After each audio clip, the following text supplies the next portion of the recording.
Sono arrivati nella prima mattinata e sono rimasti davanti al cancello dell'obitorio di San Donà, silenziosi, occhi colmi di lacrime. I cittadini hanno voluto essere presenti per abbracciare le 7 vittime, ognuno con una storia alle spalle. Io abito a Jesolo, ho il compagno che lavora nel 118, quindi questi casi qua, poi ho perso anche un bambino e un figlio, quindi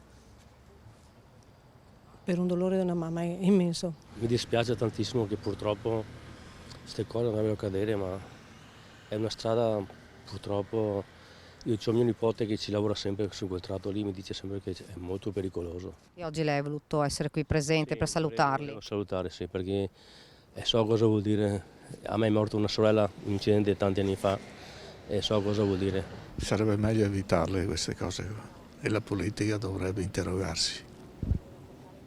Grazie. Una tragedia troppo grande anche solo per poterla spiegare. Non si possono spiegare queste cose qua, non si possono assolutamente spiegare. Qualcuno entra, prega e scuote la testa. È una tragedia troppo grande, ci dicono. Voi siete cittadini di San Donà? Di San Donà, sì. Un grande dolore per tutti. Avete voluto essere presente per... Sì, anche ieri sono venuta qua. Sì. Un ultimo saluto a questi ragazzi, a questi... Mi dispiace tanto, un dolore forte. Un dolore composto, il corteo è partito ed i cittadini con i loro dolori tornano alla vita quotidiana, sperando di non vedere più immagini come queste.